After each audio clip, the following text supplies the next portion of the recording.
সকালে ঘুম থেকে উঠেই দেখি ৩ টা গরু আসছে। তো তাদেরকে খাওয়ার-টাওয়ার দিলাম, ফল-টল দিলাম। হ্যালো এভরিওয়ান, আমি সঙ্গীতা আবার একটা মিনি ব্লগে তোমাদেরকে ওয়েলকাম। দেখো সকালবেলা আমার ছেলের সাথে খেলতে ওর একটা ভাই এসছে। তো ওর সাথেও দেখলাম ভালোই খেলছিল। কিন্তু আমি তাও ভয়ে, ভয়ে ছিলাম যে কখন আবার আমার ছেলে মেরে না দেয় ওকে হুট করে। কারণ ওর কোনো ঠিক নেই। দেখলাম ভালোই খেললো, খেলনা-টেলনা দিল ওকে, মারে নাই। তবে আমি আবার ওকে একটু কোলে নিয়ে দেখলাম যে আমার ছেলে খেপে নাকি। নাকি ও আমাকে পাত্তাও দিল না। মানে ও ওর মতন খেলতেছিল। তারপরে সকালের ব্রেকফাস্ট করে নিলাম। সকালে খাইছিলাম হলো ডাল পুরি। আর এই ডাঁটা চচ্চড়িটা আমার খুব ভালো লাগে। সেটা আমি ডাল পুরির সাথেও ওই ডাঁটা চচ্চড়ি। তারপরে গেছিলাম একটু পার্লারে। থ্রেডিং করার ছিল। তো থ্রেডিংটা করেই আসলাম। এসে দেখি মা ডাব কাটছে, বলল, "খা।" তো ডাবের জল খেলাম। আর ডাবের ওই শাঁসটা খেতে আমার খুব ভালো লাগে। তো ওটাও খাইছিলাম। তারপর আমি বানাইছিলাম নিমকি। তো নিমকি ভাবছিলাম, মাকে বললাম যে একটু চা বানায় দাও। তো দিল মা।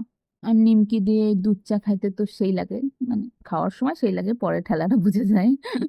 তো সন্ধ্যাবেলায় যে একজন দিছিল বোলবমের প্রসাদ, তো ওই প্রসাদ খাইলাম। চিড়া, সন্দেশ, নকুলদানা, যেটা খাইতেও সেই লাগে। তারপরে যে আমরা চা খাই নিলাম। চা খেতে খেতে আমার ২ সখী আসছিল। মানে আমার ২ টা বোনও আসছিল আমার সাথে দেখা করতে। অনেকদিন পরে দেখা তাদের সাথে।